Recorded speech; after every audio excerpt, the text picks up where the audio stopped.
Okay, so after classification now we are going to do the individual drug studies. उससे पहले हम ज़रा generally देख लेंगे कि जो एंटी एपिलेप्टिक्स या एंटी सीजर्स या एंटी कन्वर्जन ड्रग्स होते हैं उनकी फार्माकोकाइनेटिक्स क्या होते हैं। तो मेनली तो एक्चुअली ये किया जाता है कि इनको इस तरीके से कंसिडर अपने रखने के किसी भी फार्माकोकाइनेटिक ड्रग को हम 3 बेस पे कंसिडर करते हैं कि सबसे पहले तो हम ये देखते हैं कि उसकी जो है ड्रग की प्रॉपर्टी क्या है। इसके अलावा पेशेंट रिलेटेड वेरिएबल्स होते हैं, और इसके अलावा आप यहाँ पे ये देखोगे कि ड्रग की इंटरेक्शन या ड्रग की टॉक्सिसिटी जो है वो किस चीज़ से हो सकती है। आपने रीनल डैमेज का और आपने उसके डोजेस का बड़ा ख्याल रखना है कि वो कौन सी काइनेटिक्स फॉलो कर रही होती है।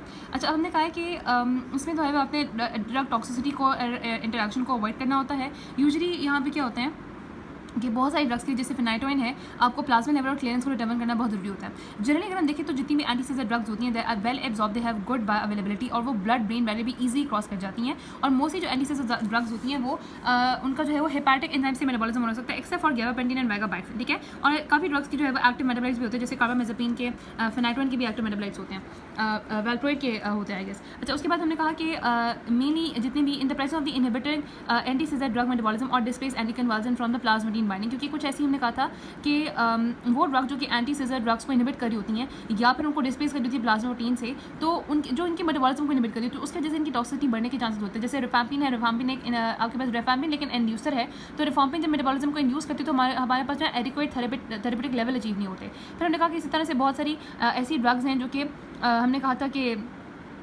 वो जो है वो इंड्यूस करी होती हैं एंजाइम को, जैसे फिनाइटोन कार्बामेज़ेपिन जो है वो इंड्यूसर्स होती हैं। अब अच्छा, इसके अलावा हम अगर कुछ और भी ड्रग्स की फार्माकोकाइनेटिक देखें तो जो गाबापेंटिन और प्रीगाबलिन और लेविटिरासिटिन है और जो वेगाबैक्ट्रिन है, ये जो है वो कहते हैं कि ये अनयूजुअली और अनचेंज्ड एलिमिनेट होती हैं किडनी से और इनके कोई इतने ड्रग इंटरेक्शन भी नहीं होती। तो ये जो आपकी ड्रग्स हैं ये सेफर ड्रग्स हैं, गाबापेंटिन, प्रीगाबलिन, लेविटिरासिटिन और वेगाबैक्ट्रिन।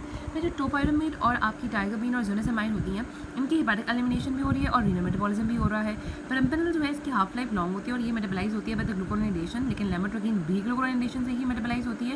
ब्रेटिकबिन ऑन द अदर हैंड ग्लूकोरोनाइडेशन और एसिटाइलेशन दोनों से मेटाबलाइज होती हैं। हम जो इंडिविजुअली जो है वो ड्रग को देखेंगे तो हम सबसे पहले जो है हम फिनाइटोइन से ही स्टार्ट करते हैं। अच्छा, एक्चुअली हम सबसे पहले देख लेते हैं कि डिफरेंट मैकेनिज्म ऑफ एक्शन क्या हो सकते हैं, ठीक है। अब mechanism of action different drug के हमने ऑलरेडी उनको इस बेस पे क्लासिफाई भी कर दिया हुआ है। इनको एक दफ़ा दोबारा देख लेते हैं कि सबसे पहले आते हैं सोडियम चैनल ब्लॉकर। अब सोडियम चैनल ब्लॉकर्स में हमने पढ़ा था कि जोनी फाउंड अ कार्ड, हमने जोनासेमाइड और फिनाइटोइन और मतलब फिनाइटोइन किया था और फॉस्फेनाटोइन तो एक ही बात है, कार्बामेज़ेपिन और ऑक्सकार्बामेज़ेपिन किया था। अब यहाँ पे एक्स्ट्रा उसमें लाइकोसामाइड है, लेमोट्रोकिन है और टोपाइरामाइड है। टोपाइरामाइड भी इसका होता है। बेसिकली कहते हैं कि यहाँ पे एक रूल होता है कि आपके पास ये जो ब्लॉकेज होती है ना वो रेट डिपेंडेंट होती है, यानी कि जितनी भी ज़्यादा कोई न्यूरॉन फायर करी होती है उतनी ही ज़्यादा इंटेंसिटी से वो ब्लॉक होती है। देखिए, जितना ज़्यादा उसकी न्यूरॉनल की फ्रीक्वेंसी होती है ना फायर रेट की, उतनी ही ज़्यादा वो उसकी जो है वो सोडियम चैनल ब्लॉकेज होता है, उतना ही ज़्यादा प्रोलॉन्ग रहती है वो inactivated state of the sodium channel का, उतना ही ज़्यादा रहता है और उतना ही ज़्यादा वो जो है ना रिफ्रैक्टरी पीरियड होता है न्यूरॉन का। एक्चुअली यहाँ पे बात ये है, जैसे फिनाइटोइन के मैकेनिज्म आगे पढ़ेंगे कि मेनली आपको पता है कि सोडियम चैनल के आपके पास 2 स्टेट होते हैं, बाकी 3 स्टेट होते हैं। एक रेस्टिंग स्टेट होता है और एक आपके पास एक्टिवेटेड स्टेट होता है, एक इनएक्टिवेटेड स्टेट होता है। फॉर एग्जाम्पल ये सोडियम चैनल है, तो जो इनएक्टिवेटेड स्टेट होता है उस स्टेट में क्या होता है कि जैसे अगर हम इनएक्टिवेट स्टेट है तो रिमेंबर कि इनएक्टिवेटेड स्टेट में आपका जो चैनल है जो कि बाहर फेस कर रहा होता है वो चैनल तो ओपन होता है, लेकिन जो चैनल जो मतलब जो ओपनिंग होती है जो अंदर की तरफ फेस करी होती है, ओपनिंग जो गेट होता है वो आपके पास साइटोप्लाज्म वाला गेट जो है वो बंद होता है। तो ये इसका होता है इनएक्टिवेटेड स्टेज होती है। तो इस इनएक्टिवेटेड स्टेज में क्या होती है कि आपके पास इनएक्टिवेटेड स्टेज में ब्लॉक कर देती है जो है ना वो फिनाइटोइन और जितनी भी ये ड्रग्स है, ताकि इनएक्टिवेटेड स्टेज प्रोलॉन्ग रहती है। और इसके बाद क्या होता है कि आपके पास ऑब्वियसली इनएक्टिवेटेड स्टेज वो प्रोलॉन्ग होती है तो आपके पास एक्टिवेशन होती नहीं, जब तक ये गेट खुलेगा नहीं सोडियम फ्लक्स होगा नहीं, ठीक है। इसके अलावा जो फिनोबार्बिटोल और वेल्प्रोइक एसिड ये भी हाई डोजेस पे यही इफेक्ट देती है, हालांकि हम देखेंगे इनके अलग इफेक्ट्स भी हैं। फिर गैबा रिलेटेड भाई हमने 4 तरह के पढ़े थे, गैबा रिलीजेस होते हैं, गैबा ट्रांसमाइनेज इनहिबिटर्स होते हैं, इसके अलावा गैट1 रीअपटेक ट्रांसपोर्टर इनहिबिटर्स होते हैं, और साथ हमने कहा था कि आपके पास जो गैबा मामेटिक और गैबा दूसरी वाली ड्रग्स होती है। यहाँ पे बताया कि आपके पास जैसे बेंजोडाइजेपिन, आपको पता है कि वो frequency of the chloride channel opening को इंक्रीज करती है। बेंजोडाइजेपिन में डायजेपाम है, नोराजेपाम है, नाइट्रोजेपाम है। फिनोबार्बिटोल जो होती है आपको पता है कि वो इंक्रीज करती है duration of the chloride ion channel को, जिसमें आपको फिनोबार्बिटल है, थायोपेंटोन वगैरह है। उसके बाद आते हैं गैबा अमीनो ट्रांसफरेजेस। हमने कहा था कि जो गैबा अमीनो ट्रांसफरेजेस होते हैं वो गैबा को डिस्ट्रॉय कर रहे होते हैं, तो हमें ऐसी ड्रग्स चाहिए जो कि गैबा को डिस्ट्रॉय ना होने दे, गैबा की साइट को मतलब गैबा की कंसंट्रेशन को सिनेप्टिक क्लेफ्ट पे बढ़ाई जाए। तो जो गैबा अमीनो ट्रांसफरेज इनहिबिटर्स है वो वेगाबैक्ट्रिन है, और इसके अलावा वेल्प्रोइक एसिड भी हाई कंसंट्रेशन पे गैबा अमीनो ट्रांसमाइनेज को इनहिबिट करती है। फिर टाइगरबीन आपको पता है वो गैट1 ट्रांसपोर्टर की इनहिबिटर होती है ग्लाया में भी और न्यूरॉन्स में भी। और गैबापेंटिन वीनो के स्ट्रक्चर एनालॉग ऑफ गैबा, और गैबापेंटिन और जो आपको पता है ना कि जो प्रीगैबलिन है ये गैबा रिलीजेस होती हैं और ये अमीनो इससे डेरिवेटिव्स होती हैं। इसके अलावा जो दूसरी वो कहते हैं कि जो इनहिबिटरी एक्शन ऑफ गैबा को फैसिलिटेट करती है उसमें फेल्बामेड भी है, टोपाइरामाइड भी है, वेल्प्रोइक एसिड भी है। फिर आगे आते हैं कैल्शियम चैनल ब्लॉकर्स। अब आगे जो एथोसक्सामाइड है ना उनका ये होता है कि वो इनहिबिट करती हैं low threshold T type calcium currents को, और वो कैल्शियम करंट जो कि थैलेमिक न्यूरॉन्स में होता है, थैलेमिक न्यूरॉन्स से एक्चुअली वो एज अ पल्सेटरी इफेक्ट दे रही होती है, यानी कि वो एज अ पेस मेकर आग कर रही होती हैं और वो रिदमिकल कॉर्टिकल डिस्चार्ज करा रही होती है। इसके साथ वैल्प्रोइक एसिड भी है और गैबापेंटिन और प्रीगैबलिन। अब रखना कि जो गैबापेंटिन और प्रीगैबलिन है जो कि गैबा रिलीजेस हैं उनका ये इफेक्ट भी होता है, वो भी कैल्शियम चैनल ब्लॉकिंग इफेक्ट और मीनी खासतौर पे low threshold T type calcium channel को ब्लॉक करना। इसके अलावा मैंने बात की कुछ दूसरी ड्रग की जिससे हमने पढ़ा था कि ये जो लेविटिरासिटाम लगी ऑल्टरनेटिव ड्रग्स है, ठीक है। तो जो यहाँ पर लेविटिरासिटाम है, लेविटिरासिटाम क्या करती है कि सिनेप्टिक वेसिकुलर प्रोटीन 2A को बाइंड करती है, यानी कि और जो कि उस देखो सिनेप्टिक वेसिकुलर प्रोटीन की होती है जो कि एक ट्रांसमिटर वेसिकल से अटैच होती है, तो ये उस ट्रांसमिटर वेसिकल से बाइंड की होती है जिसके अंदर ग्लूटामेट प्रेजेंट होता है। तो क्या करती है कि ग्लूटामेट को रिलीज कराती है, ग्लूटामेट की रिड्यूस कराती है। तो जब ये सिनेप्टिक वेसिकल प्रोटीन से बाइंड करती है A2 से जो कि ग्लूटामेट कंटेनिंग वेसिकल से बाइंड होता है, तो वो ग्लूटामेट की रिलीज को नहीं होने देती।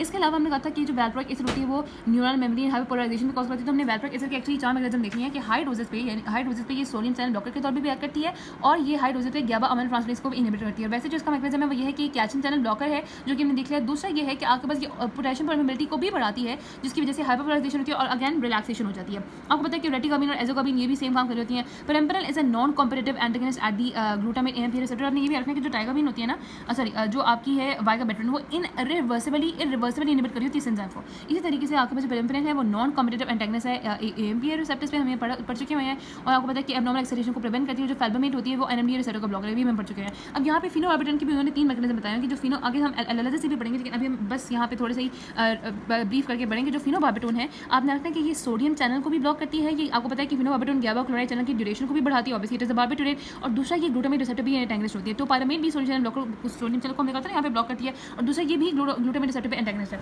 अब सबसे पहले going to talk about the phenytoin. Phenytoin अब सबसे पहले हम बात करेंगे कि सबसे पहले मैकेनिज्म ऑफ सीजर क्या होते हैं।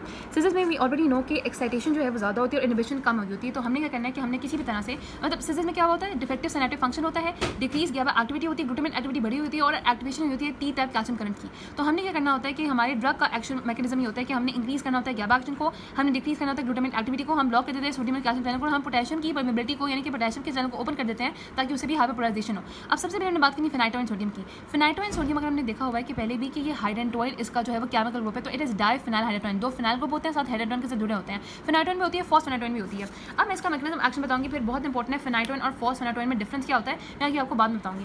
मैकेनिज्म ऑफ एक्शन जो फेनाइटोइन का होता है वो हम यहाँ से पढ़ने लगे। अब मैकेनिज्म यहाँ पे कुछ बताया लेकिन हमारे पास काफ़ी ज़्यादा मैकेनिज्म्स होते हैं। ओके, तो अब जो फेनाइटोइन का मैकेनिज्म ऑफ एक्शन है वो सबसे पहले ये है कि सोडियम चैनल को ब्लॉक करती है। और ऑलरेडी जिससे मैंने बताया कि सोडियम चैनल को ये इनएक्टिवेटेड फेज में ब्लॉक करती है कि जिसमें आपका जो चैनल जो गेट फेस कर रहा होता है टुवर्ड्स द साइटोप्लाज्म वो क्लोज होता है, तो उसी फेज में उसको ब्लॉक रखती है जिसकी वजह से टोन जो है वो मसल की रिड्यूस रहती है। इसके अलावा पता है कि डिक्रीज करती है generation of the repetitive impulses, यानी कि एब्नॉर्मल इलेक्ट्रिकल फोकस को डेवलप नहीं होने देती। आप अब वैसे तो ये सोडियम चैनल ब्लॉकर है, लेकिन ये ऑल्सो कि इसका थोड़ा सा इफेक्ट जो है वो कैल्शियम चैनल ब्लॉकिंग की वजह से भी होता है, जिसकी वजह से हमें याद रखना है कि जो सोडियम चैनल जो ब्लॉक करती है ना, तो उसकी वजह से जो मसल की टोन होती है टोनिक सीजर्स में, ये उसको रिड्यूस करती है। और क्योंकि ये क्लोनिक यानी कि ये कैल्शियम चैनल ब्लॉकिंग इफेक्ट भी होता है, तो ये क्लोनिक फेज में यानी कि जो कॉन्ट्रैक्शन का फेज होता है, आपको पता है कैल्शियम चैनल ब्लॉक होगा तो कैल्शियम नहीं अंदर आएगा, ना ही कॉन्ट्रैक्शन होगी, तो उस फेज को भी ये ब्लॉक करती है। उसके बाद ये also decrease the glutamate release due to the calcium blockage of the calcium channels. मतलब जब ये कैल्शियम चैनल को ब्लॉक करती है तो ग्लूटामेट रिलीज भी नहीं होता, इसके अलावा ये इनहिबिट करती है पोस्ट पोटेंशिएशन को भी। ओके, तो एज यू कैन सी कि आपके पास ये सोडियम चैनल होता है, तो सोडियम चैनल इस फेज में जो है वो क्लोज हुआ होता है, तो उसको इसी इनएक्टिवेटेड में एक्टिवेटेड फेज में मेंटेन रखता है, उसी फेज में ब्लॉक कर देता है आपके पास लेमोट्रोगिन, वैल्प्रोइड, जोनेसामाइड, कार्बामेज़ेपिन, फेनाइटोइन, टोपारामाइड। वैसे तो हमने यहाँ पे आपको पता पड़ा था फेनाइटोइन, कार्बामेज़ेपिन, लाइकोसामाइड, लेमोट्रोगिन, जोनेसामाइड, टोपारामाइड और फिनोबार्बिटोन, तो यहाँ पे उन्हीं का भी जिक्र है, ठीक है। अच्छा, अब हम चलते हैं इसकी फार्माकोकाइनेटिक पे। तो वैसे इसकी जो एब्जॉर्प्शन होती है वो काफ़ी वेरिएबल है क्योंकि ये जेनेटिकली डिटर्मिन होती है, ये वेरी करी होती है हर इंडिविजुअल में, ठीक है। और इसके अलावा यहाँ पे ये है कि फर्स्ट पास मेटाबॉलिज्म में इसमें डिफरेंसेस आते हैं इस वजह से, और इसके रैपिड ऑनसेट और प्रॉम्प्ट रिलीज और एक्सटेंडेड रिलीज ऑफ प्रिपरेशन और पैरेंटल फॉर्म तीनों में प्रेजेंट है, ठीक है। यानी कि प्रॉम्प्ट रिलीज प्रिपरेशन भी है, एक्सटेंडेड रिलीज प्रिपरेशन भी है और पैरेंटल प्रिपरेशन भी होती है। इसकी बायोअवेलेबिलिटी जो है वो भी इसकी ऑब्वियसली वेरिएबल है। हमने बताया कि जैसे पर्सन टू पर्सन वेरी करती है। Narrow therapeutic index therapeutic range होती है वो 10 to 20 माइक्रोग्राम पर ml की होती है और प्लाज्मा बाइंडिंग इसकी मोर देन 90% होती है। एलिमिनेशन काइनेटिक्स इसकी 0 ऑर्डर, मतलब यानी कि एक्चुअली होता है कि मॉडरेट डोज पे ये फर्स्ट ऑर्डर काइनेटिक फॉलो करती है जिसमें आपको पता है कि एक फिक्स्ड फ्रैक्शन एलिमिनेट हो रहा होता है, लेकिन हाई डोजेस पे ये आपके पास एलिमिनेशन काइनेटिक्स यानी कि नॉन लीनियर काइनेटिक्स यानी कि सैचुरेशन काइनेटिक्स को फॉलो करी होती है जिसमें फिक्स्ड अमाउंट एलिवेट हो रही होती है। और इसमें यहाँ पे खतरे की बात ये होती है कि क्योंकि इसकी फिक्स्ड अमाउंट एलिवेट होती है, तो जैसे जैसे आप small increase in the daily dose can produce large increase in the plasma concentration. जब आप थोड़ा थोड़ा उसको इंक्रीज करते हो ना डेली में, तो प्लाज्मा कंसंट्रेशन बहुत ज़्यादा बढ़ जाती है क्योंकि आपको पता है फिक्स्ड अमाउंट एलिमिनेट हो रही है। तो जैसे अगर 100 ग्राम है तो पहले क्या होता है कि पहले 50% हो रही थी, 50 ग्राम हो जाएगी, 25 ग्राम हो जाएगी, लेकिन अब क्योंकि जीरो ऑर्डर काइनेटिक्स फॉलो करी होती है हाई डोजेस पे, तो जो 100 ग्राम है वो पहले 90 होगी, फिर 80 होगी, फिर 70 होगी, तो यानी कि उसकी हाई कंसंट्रेशन आएगी। बाकी इसकी हाफ लाइफ वेरिएबल होती है, लेकिन वैसे इसकी हाफ लाइफ जो है वो 12 to 24 आवर्स तक की होती है। उसके वजह से यूजेस पे तो इसको यूज़ किया जाता है सिंपल पार्ट्स, हमने पहले जो क्लिनिकल यूजेस पढ़े थे उसमें सिंपल पार्ट्स में, कॉम्प्लेक्स पार्ट्स में, सेकेंडरी जनरलाइज में और जनरलाइज स्टूडेंट क्लिनिक में, तीनों में ये यूज़ होते हैं। इसके अलावा अदर्स इसके यूज जो है वो न्यूरोलजियास में है, ट्राइजेमिनल ग्लोसोफरेंजियल और पोस्ट हेपेटिक न्यूरोलजिया में, और इसके अलावा कार्डियोमेयोपैथी में भी ये यूज होता है, डिजिटलाइज टॉक्सिसिटी वगैरह में। उसके वजह से इसकी टॉक्सिसिटी, अब इसकी जो टॉक्सिसिटी में हमने रखा है कि जब रैपिड आईवी को दिया जाता है ना, तो इसकी जैसे कार्डियोमेयो सेंस डिप्रेशन हो सकती है और एक्यूट ओवरडोज में सेरिबेलम सिम्टम नजर आते हैं। एल्डरली पेशेंट में खासतौर पे ये अगर इसने सेंस डिप्रेशन में अफेक्ट भी होता है तो वो खासतौर पे सेरिबेलम सिम्टम्स में होता है और वेस्टिबुलर सिम्टम में होता है, जिसकी वजह से निस्टैग्मस, वर्टिगो, एटेक्सिया, डिप्लोपिया और सेरेब्रल एट्रोफी नजर आती है। और दूसरा इसकी जो ड्यूरेशन ऑफ ट्रीटमेंट होती है उसमें भी क्रॉनिक ट्रीटमेंट या फिर लॉन्ग ड्यूरेशन ट्रीटमेंट चाहिए होती है इन नॉर्मल थेरेपेटिक डोजेस। अब इसके हम ओवरऑल एडवर्स इफेक्ट देखते हैं। अच्छा, इसके जो एडवर्स इफेक्ट होते हैं ना वो आपने रखना कि सबसे पहले हमने सीएनएस से स्टार्ट करना है। कोई इसका निमोनिक भी हो सकता है, फेनोइटोइन से भी आ रख सकते हो, वो मैं उसको भी बताती हूँ। चलिए मैं फेनोइटोइन से पहले बताती हूँ कि उसका कैसे आ रख सकते हैं।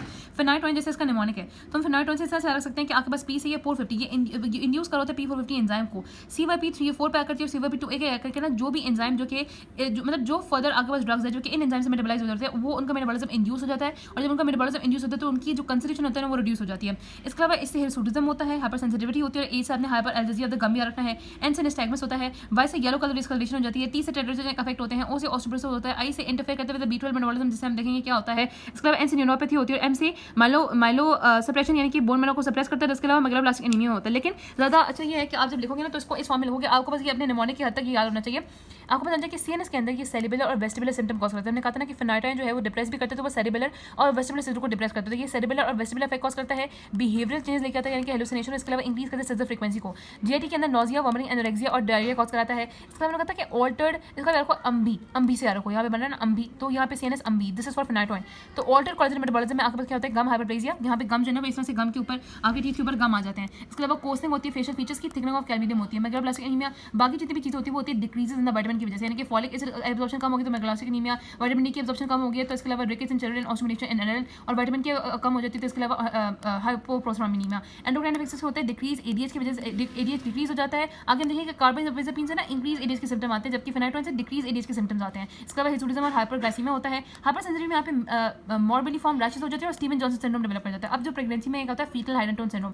फीटल हाइड्रोटोन सिंड्रोम में क्या होता है कि आपके पास क्लेफ्ट लिप और क्लेफ्ट पैलेट बनने के चांसेस ज़्यादा हो जाते हैं, कंजेंटल हार्ट डिजीज के चांस ज़्यादा हो जाते हैं, स्लोड ग्रोथ के चांस ज़्यादा हो जाते हैं, मिनरल डेफिशिएंसी हो जाती है, और इसके अलावा आपके पास जो है वो विटामिन के की डेफिशिएंसी और ब्लीडिंग टेंडेंसीज भी ज़्यादा हो जाती हैं। ये फीटल हाइड्रोटोन सिंड्रोम था। अब इसकी जो इंटरेक्शन वो बहुत इंपॉर्टेंट है। सबसे पहले आपने कि आपके पास फेनोइटोइन जो होता है वो प्लाज्मोप्रोटीन पे बड़े अच्छे से बाइंड हुआ होता है, 90% बाइंड हुआ होता है, लेकिन सल्फोनामाइड और वार्फरिन की इनसे दुश्मनी होती है, ये इनसे वॉर रखती हैं। ये सल्फोनामाइड और वार्फरिन आके उसको डिस्प्लेस कर देती है, और हमने पहले भी बताया था कि फेनोइटोइन जब डिस्प्लेस हो जाए अपनी जगह से तो फेनोइटोइन टॉक्सिसिटी की बहुत ज़्यादा चांसेस होते हैं, और फेनोइटोइन खुद भी एक इंड्यूसर है। तो जब ये इंड्यूस कर रहा होता है मेटाबॉलिज्म, हम दूसरे एंटीबायोटिक ड्रग को, एंटीकोगुलेंट को, ओरल कॉन्ट्रासेप्टिव को, तो जब हम ये ड्रग जो है यानी कि आपके पास जब फॉर एग्जांपल फेनोइटोइन हमने दिया हुआ है तो जो दूसरे एंटी एपिलेप्टिक ड्रग्स हैं और जो एंटीकोगुलेंट्स हैं, जो ओरल कॉन्ट्रासेप्टिव्स हैं, उनका मेटाबॉलिज्म इंक्रीज होने की वजह से उनकी जो डोज है वो कम हो जाएगी, हमें ज़्यादा डोज देनी पड़ेगी हमें अपने डिजायर्ड इफेक्ट को अचीव करने के लिए। ठीक है, अब आ जाते हैं कार्बामेज़ेपिन पे। Carbamazepine is our second drug. अब जो कार्बामेज़ेपिन है, अच्छा थोड़ा सा हम यहाँ से भी देख लेते हैं कि आपके लिप एंड में बस ये लिखा हुआ है कि यही इनएक्टिवेटेड स्टेट में बाइंड होती है। दूसरा हमने बताया था कि आपके पास यहाँ पे ये जो इंड्यूस करनी होती है ये CYP2C को, 3A4 को, UGT एंजाइम को इंड्यूस करती है।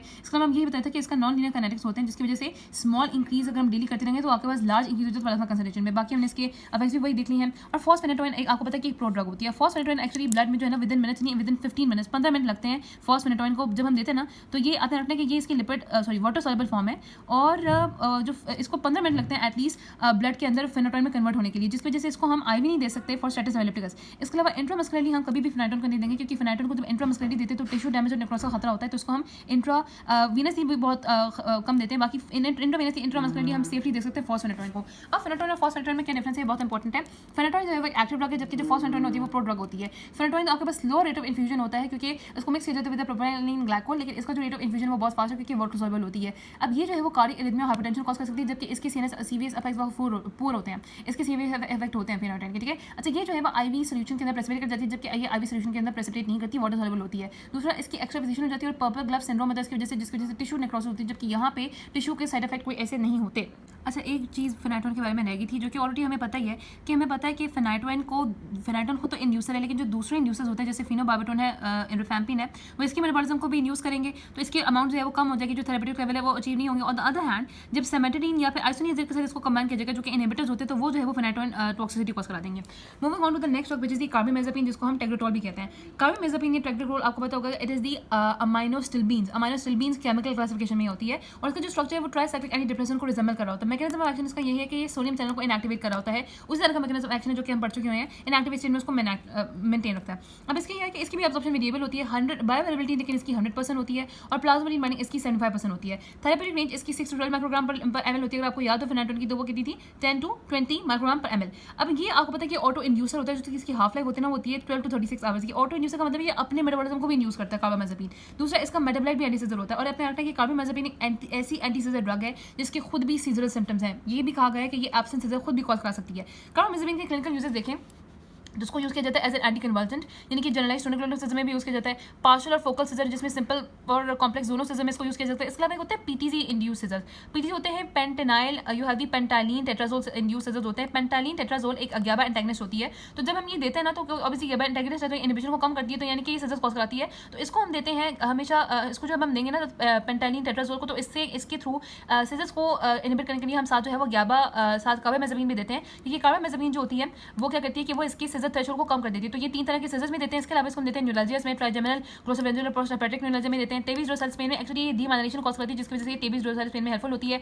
मोस्ट स्टेबलाइजर होती है in bipolar depression, manic depressive disorder में भी दे सकते हो, डायबिटीज इंसिपिडिस में भी हम जो है वो इसको दे सकते हैं। अब आ जाते हैं इसकी सीएनएस, इसके जो इफेक्ट्स होते हैं। अब इसके भी आप इस तरह से स्टार्ट करोगे सीएनएस। अब वहाँ पे अपने लगता है कि वहाँ पे जब हमने सीएनएस इफेक्ट देखे थे तो वहाँ पे एटेक्सिया था और साथ वहाँ पे जो है ना वो ज़्यादा था एटेक्सिया और निस्टैग्मस था और वहाँ पे ज़्यादा वहाँ पे था। इसके अलावा increase frequency of the seizures था और साथ वहाँ पे हेलुसिनेशन वगैरह था। यहाँ पे आपको एटेक्सिया मिलेगी और ब्लड विजन खास तौर पे विजन ब्लड होता है, vertigo, diplopia, drowsiness, increase frequency यहाँ पे मिलती है। जीआईटी के अंदर यहाँ पे नोजिया, वॉमिटिंग, एनोरेक्सिया और साथ थोड़ा सा राइज होता है ट्रांसअमाइनेजेस में कार्बामेज़ापिन में। ब्लड के अंदर यहाँ पे रियली एक ग्रेनुलोसाइटोसिस और वहाँ पे आपको मेगालोब्लास्टिक में अपने फेनेटोइन ने देखा था। कार्बामेज़ापिन में आपको as a side effect aplastic anaemia मिलता है। हाइपर सेंसिटिव रिएक्शन यहाँ पे मिलते हैं, जिसमें स्किन रैशेस, इओसिनोफिलिया, लिम्फोडेनोपैथी मिलती है। जबकि आपको वहाँ पे आता है वहाँ पे वो मॉर्बिडिफॉर्म बॉडीज और वहाँ पे स्टीनजेवन सिंड्रोम मिलता है। यहाँ पे हाइपर सेंसिटिव रिएक्शन में स्किन रैशेस और इओसिनोफिलिया और लिम्फोडेनोपैथी मिलती है। जब हम दोनों को कंपेयर करेंगे तो हमारे लिए याद करना आसान रहेगा।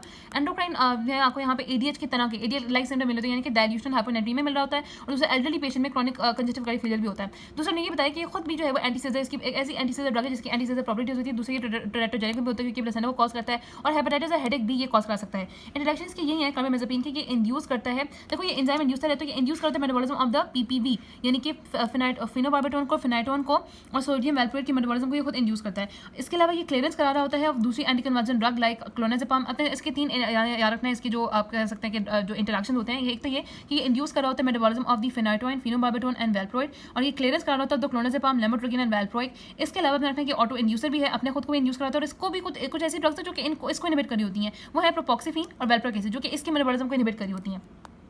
उसके बाद हम वैल्प्रोइक एसिड पाएंगे, लेकिन उससे पहले बात करें कार्बामेज़ापिन की। थोड़ी सा यहाँ पे बात करते हैं कि जो कार्बामेज़ापिन होती है ना, ये ब्लॉक करते हैं सोडियम चैनल को। दूसरा कार्बामेज़ापिन इफेक्टिव होती है for the treatment of the focus seizure, generalize seizure, ये हमने सारी बात कर ली। और ये इंड्यूस कर रहा होता है किसको, CYP-A1 फैमिली को, CYP-2C को, CYP-3A4 को और UDP ग्लूकोरोसिल ट्रांसफरेजेस को। फिनाइटोन जो था ना वो CYP-A1 को कर रहा था, नहीं 2A को कर रहा था, इसके अलावा 3A4 को कर रहा था और UGT एंजाइम को कर रहा था। ये A1 भी कर रहा है, 2C को कर रहा है और 3A4 को कर रहा है। दूसरा ने कहा था कि कार्बामेज़ापिन जो है वो यही हमने बात की कि एब्सेंट सीजर वाले पेशेंट को ही हमने प्रेस्क्राइब तो बिल्कुल नहीं देनी चाहिए क्योंकि ऑलरेडी आपके पास इसको सीजर को बढ़ा दी। दूसरा एक होती है एस्लिकार्बेजिन। एस्लिकार्बेजिन जो है वो एक एसिडेट होती है जो कि प्रो ड्रग होती है, जो कि कन्वर्ट हो जाती है एक्टिव मेटाबोलाइट में लिकार्बेजिन में। अब ये जो लिकार्बेजिन है वो कहते हैं कि ये ऑक्सकार्बेजिन का एक्टिव मेटाबोलाइट होता है और एस्लिकार्बेजिन एग्जिबिट करती है लीनियर फार्माकोकाइनेटिक और इसकी एलिमिनेशन होती है विद ग्लूकोरोनेडेशन। इसकी भी साइड इफेक्ट में आपके पास सोमनस, डिप्लोपिया, हेडेक आता है। साथ इसके साइड इफेक्ट में साइकेट्रिक साइड इफेक्ट और हाइपोनेट्रीमिया भी आता है। Next we moving on to the valproic acid. अच्छा, अब जो वैल्प्रोइक एसिड है ना, ये आपके पास एक एसिड ड्रग है और वैल्प्रोइक एसिड वैसे है कि अगर इसकी केमिकल क्लासिफिकेशन देखें ना तो वैल्प्रोइक एसिड जो है वो आपके पास एक एलिफेटिक कार्बोक्सिलिक एसिड है। ठीक है, एलिफेटिक कार्बोक्सिलिक एसिड इसकी केमिकल क्लासिफिकेशन है। एसिड ये ड्रग होती है और ये हमारी बॉडी यानी कि बॉडी पेज में as a valproic ion present होती है। अब इसकी एक और फॉर्म होती है, उसको हम कहते हैं डिवेल्प्रोइक्स। जो डिवेल्प्रोइक्स होती है ना, डिवेल्प्रोइक्स दैट इज दी डिवेल्प्रोइक्स, जो इसकी फॉर्म है डिवेल्प्रोइक्स। इस फॉर्म में क्या होता है कि एक्चुअली इसमें वैल्प्रोइक एसिड प्लस जो है वो सोडियम वैल्प्रोएट प्रेजेंट है। तो ये जब हम देते हैं तो उसमें क्या होता है कि ये जो है ना वो DIT में ज़्यादा अच्छी टॉलरेट होती है, क्योंकि इसमें वैल्प्रोएट आयन फिर आपको अवेलेबल हो जाते हैं। अच्छा, इसका मैकेनिज्म एक्शन भी काफ़ी जो है ना वो ब्रॉड है। सबसे पहले तो हमने रखा कि हमने पहले भी पढ़ा था कि इसका अच्छा ब्रॉड मैकेनिज्म एक्शन है, क्योंकि बहुत ही ब्रॉड स्पेक्ट्रम ड्रग है, ऑल्टरनेटिव ड्रग है, यानी कि जब भी हमें कोई और ड्रग ना मिले तो वैल्प्रोएट जो है वो जरूर दे दोगे कि ये सीजन में जरूर काम आ जाएगी। इसके 4 मैकेनिज्म एक्शन है। नंबर 1 तो ये कि हाई डोजेस पे ये सोडियम चैनल को ब्लॉक करती है। हाई डोजेस पे मेन इसका फैक्ट होता है कि ये कैल्शियम चैनल ब्लॉकर है, क्योंकि ये जो low threshold T type calcium current है उनको ब्लॉक करती है। तो ये तो आपके पास हो गया मेन मैकेनिज्म। लेकिन इसके अलावा मैंने कहा था कि बहुत हाई डोजेस पे ये ब्लॉक करती है सोडियम चैनल को। इसके अलावा इसका मैकेनिज्म ये होता है कि ये GABA की सिंथेसिस को बढ़ाती है और इसके मेटाबॉलिज्म को कम करती है। वो कैसे कि वो ही हमने कहा था कि ग्लूटामेट, ये जो आपके पास ग्लूटामिक एसिड कार्बोक्सिलेज है उसको, जो ग्लूटामिक एसिड कार्बोक्सिलेज है उसको स्टिमुलेट करती है, क्योंकि आपको पता है ग्लूटामिक एसिड कार्बोक्सिलेज होता है ना वो ग्लूटामिन को ग्लूटामेट में कन्वर्ट करता है। पहले ग्लूटामेट में कन्वर्ट होती है, उसके बाद ग्लूटामेट जो है वो कन्वर्ट होती है GABA में, बाद ग्लूटामिक एसिड कार्बोक्सिलेज। तो फिर यहाँ पे जो है वो उसको स्टिमुलेट करता है ताकि वो ज़्यादा बने। GABA ट्रांसअमाइनेज को इनहिबिट कराता है हाई डोजेस पे, ठीक है, हाई डोज पे इनहिबिट करता है। इसके अलावा सक्सेनिक सेमी एल्डिहाइड हाइड्रोजन को भी ब्लॉक करता है, जो कि ऑब्वियसली इनका ओवरऑल मैकेनिज्म ये होगा कि ग्लूटामेट की जो है ना वो प्रोडक्शन ज़्यादा होगी और उसका मेटाबॉलिज्म जो है वो कम होगा। इसके अलावा ये हो गया। और चौथा इसका इफेक्ट होता है कि पोटेशियम आयन की परमेबिलिटी को बढ़ाता है, जिसकी वजह से अगेन हाइपोपोलराइजेशन होती है, मसल रिलैक्सेशन होती है, ठीक है। उसके बाद यहाँ पे हमने बात की, यहाँ पे देखोगे कि विगाबैट्रिन है, विगाबैट्रिन में हमने पढ़ा कि भी इसको इनहिबिट करी होती है। वैल्प्रोएट जो है वो उसको भी आप देखोगे कि GABA जो है ना वो कन्वर्ट होती है सक्सेनिक सक्सेनिक सेमी एल्डिहाइड में, और फिर सक्सेनिक सेमी एल्डिहाइड डिहाइड्रोजनेज जो है वो अपने मेटाबॉलिज्म में कन्वर्ट होती है। तो वैल्प्रोएट इसको भी इनहिबिट कर रहा होता है ताकि आपके पास वो फर्दर अपने मेटाबॉलिज्म में कन्वर्ट ना हो, GABA का जो है ना GABA का ही काम करती है, ठीक है। उसके बाद हम बात करते हैं यहाँ पे फिर वही बताया, आपको पता है कि जो आपके पास कैल्शियम चैनल ब्लॉकर्स में मेनली जो है वो वैल्प्रोएट एथोक्साइमाइड होती है, जो कि कैल्शियम चैनल को ब्लॉक करी होती है, मेनली यही ड्रग्स होती हैं। इसकी फार्माकोडायनेमिक्स देखें तो इसकी भी जो आपके पास वैल्प्रोएट है 90% प्लाज्मेटिन बाइंडिंग, अगर आपको याद हो तो फेनाइटोइन की 97 to 98 थी, और जो कार्बामेज़ापिन थी उसकी 100% थी। इसके अलावा इसकी जो थेरेप्यूटिक रेंज है वो 30 to 100 माइक्रोग्राम पर ml है। ऑब्वियसली ये ब्रॉड स्पेक्ट्रम ड्रग है। उससे पहले अगर आपको याद हो कि फेनाइटोइन की 10 to 20 थी और कार्बामेज़ापिन की 6 to 12 माइक्रोग्राम पर ml थी। फिर इसकी जो हाफ लाइफ वो 15 आवर्स है, और इसके मेटाबोलाइट्स भी एंटीसीजर होते हैं। तो हो सकता है ये जो मेटाबोलाइट्स आपको मिल रहा है सक्सेनिक सेमी एल्डिहाइड, ये भी एंटीसीजर होगा, जिसकी वजह से जब succinic semi aldehyde dehydrogen use करते हैं और वो आपके पास मतलब मेटाबोलाइट्स में कन्वर्ट होती है, तो उसको भी ये वैल्प्रोएट इनहिबिट कर रहा होता है। अच्छा, उसके बाद हमने कहा कि इसके क्लिनिकल यूजेस कहाँ पे होते हैं। तो इसको 4 तरह के इसके यूज हो जाते हैं। इसको सारी तरह की सीजर्स में यूज कर सकते हैं, क्योंकि ऑब्वियसली वाइड स्पेक्ट्रम लगा। आपने देखा होगा जब हमने थेरेप्यूटिक क्लासिफिकेशन की थी हर सीजन में इसको यूज किया जाता था। इसके अलावा इसको हम लेनॉक्स गॉस्टॉट सिंड्रोम के एटोनिक सीजन में भी यूज कर सकते हैं, ठीक है। इसके अलावा बाइपोलर डिप्रेशन में, मूड स्टेबलाइजर के तौर पे, माइग्रेन प्रोफिलैक्सिस में, IV स्टेटस एबिलिटिक्स में भी इसको हम IV दे सकते हैं। अच्छा, एक और हमने बात की थी कि जो फॉस्फेनाटोइन है उसको हम कुछ केसेस में प्रेफर नहीं भी करते, ठीक है। इसके एडवांटेजेस भी है लेकिन उसके कुछ डिसएडवांटेजेस भी हैं। फॉस्फेनाटोइन के डिसएडवांटेजेस जो है वो ये हैं कि आप उसको IV नहीं दे सकते स्टेटस एबिलिटिक्स का, क्योंकि 15 मिनट उसको लग जाते हैं अंदर जाने में, ठीक है। तो ये आपके पास थे। अच्छा, इसके बाद इसके एडवर्स इफेक्ट में आ जाते हैं हम यहाँ पे। फेनाटोइन के एडवर्स इफेक्ट क्या हैं। अब आपकी जो वैल्प्रोएट की जो एडवर्स इफेक्ट है वो वैल्प्रोएट से इटसेल्फ भी याद रखी जा सकते हैं, ठीक है। लेकिन हम यहाँ से याद रखते हैं सबसे पहले GIT से नोजिया वॉमिटिंग, आप V से याद रख सकते हैं वॉमिटिंग, ठीक है, वॉमिट और एनोरेक्सिया होता है। CNS में याद रखते हैं कि वैल्प्रोएट है ना, तो सोडियम वैल्प्रोएट, S से सेडेशन और 8 से एटेक्सिया ट्रेमस, ठीक है। तो ये होता है। इसके अलावा एलर्जिक रिएक्शन में रैशेज होता है एलर्जिक इंडिविजुअल्स में। वैल्प्रोएट से जब आ रहा है तो उसमें आप रैशेज रख सकते हो। फिर वेट गेन भी इसकी वजह से हो सकता है। इसकी वजह से थ्रोमोसाइटोपिनिया और एलोपेशिया होता है। और आपने तीसरा रखते हैं कि थ्रोमोसाइटोपिनिया भी होता है, ट्रेमस भी होता है, टेट्रोजेनेसिटी भी होती है, ठीक है। थ्रोमोसाइटोपिनिया भी है, ट्रेमस भी है, टेट्रोजेनेसिटी भी है। इसके इसकी वजह से एलोपेशिया होता है। आपने रखना है कि आपके पास जो वैल्प्रोएट में आता है उसकी पेक्रोटाइटिस है, उसकी वजह से पेक्रोटाइटिस एंड हाइपर अमोनिया साथ PCO होता है फीमेल्स में। इसके अलावा हेपेटोटॉक्सिसिटी हो जाती है आपके पास, खासतौर पर लिवर एंजाइम लैप्स हो जाते हैं, खासतौर पर ट्रांसमाइनेजेस और फल्मिनेटिंग हेपेटाइटिस जो कि आइडियोसिंक्रेटिक रिएक्शन में हो सकता है। इसके अलावा अल्फा फीटोप्रोटीन बढ़ जाते हैं तो स्पाइना बाइफिडा। वैल्प्रोएट जब आपने रखना है तो उसमें V से आप आ सकते हो वॉमिटिंग, और A से आ सकते हो एनोरेक्सिया और एलोपेशिया, और L से आ सकते हो लिवर टॉक्सिसिटी, और P से आ सकते हो आपके पास क्या नाम है पेंक्रोटाइटिस विद हाइपर अमोनिया, और PCOS से आ सकते हो। R से रैशेज आ सकते हो। O से दोबारा आ जाएगा तो O से भी आ सकते हो जो है वो O से यहाँ पे चीज़ें जो है वो O से जो है वो और भी आ सकते हो यहाँ पे ओबेसिटी आ रख सकते हो, ओबेसिटी होती है। और फिर उसके बाद T से जो है वो टेट्रोजेनेसिटी और यहाँ पे थ्रोमोसाइटोपिनिया यहाँ पे जो ट्रेमस होते हैं। इसके अलावा इसकी जो ड्रग इंटरेक्शन होते हैं तो ये अगर लगता है कि जो दूसरे पढ़े थे वो इंड्यूसर्स थे, ठीक है। हमने पढ़ा था कि जो फेनाइटोइन है वो इंड्यूस करा होता है CYP2A को, 3A4 को, इसके अलावा UGT एंजाइम को। इसके अलावा कार्बामेज़ापिन इंड्यूस कर रहा होता है A12 को, 2A को, 3A4 को, CYP और UGT एंजाइम को। जबकि जो वैल्प्रोएट होता है वो इनहिबिटर होता है और वो इनहिबिट कर रहा होता है CYP2C9 को। इसके अलावा UGT को इनहिबिट कर रहा होता है और एपॉक्साइड हाइड्रोलेज सिस्टम को इनहिबिट कर रहा होता है, ठीक है। तो ये इनहिबिटर होता है। तो जो कि इनहिबिटर होता है तो ये जो होता है ना फेनाइटोइन को वैल्प्रोएट के मेटाबॉलिज्म को इनहिबिट कर देता है। जबकि उनके मेटाबॉलिज्म को इनहिबिट करेगा तो valproate can be responsible for the phenytoin toxicity. और दूसरा अगेन वही बात होगी कि वैल्प्रोएट फेनाइटोइन को डिस्प्लेस भी कर देता है। तो वैल्प्रोएट जो है ना वो दो तरीके से, एक तो ये इनहिबिट कर देता है फेनाइटोइन के मेटाबॉलिज्म को, दूसरा उसको प्लाज्माटीन से डिस्प्लेस करके फेनाइटोइन टॉक्सिसिटी वैल्प्रोएट बहुत ज़्यादा कॉज करा सकता है, ठीक है। तो हमने वैल्प्रोएट को फेनाइटोइन को यूजुअली हम इसीलिए नहीं दे सकते। उसके बाद हम जाते हैं वैल्पोरेट की, यहाँ से हम देख लेते हैं कि जो है ना वो वैल्पोरेट और थोड़ा सा यहाँ से भी देख लेते हैं। तो वैल्पोरेट आपको पता है कि हमने इसके मैकेनिज्म बता दिए थे, हमने कहा था कि सोडियम वैल्पोरेट को दिया जाता है वैल्पोरिक एसिड के साथ एज अ डिवेल्पोरिक्स, जो कि हम ऑब्वियसली डिवेल्पोरिक्स हम यूजुअली देते हैं उसको लेनॉक्स गॉस्ट्राट सिंड्रोम में। और इसके अलावा हम बस ये बात करें कि आपके पास इनहिबिटर होता है, इनहिबिट कर रहा होता है 2C9 को, UGT को और एपॉक्साइड हाइड्रोलाइज सिस्टम को।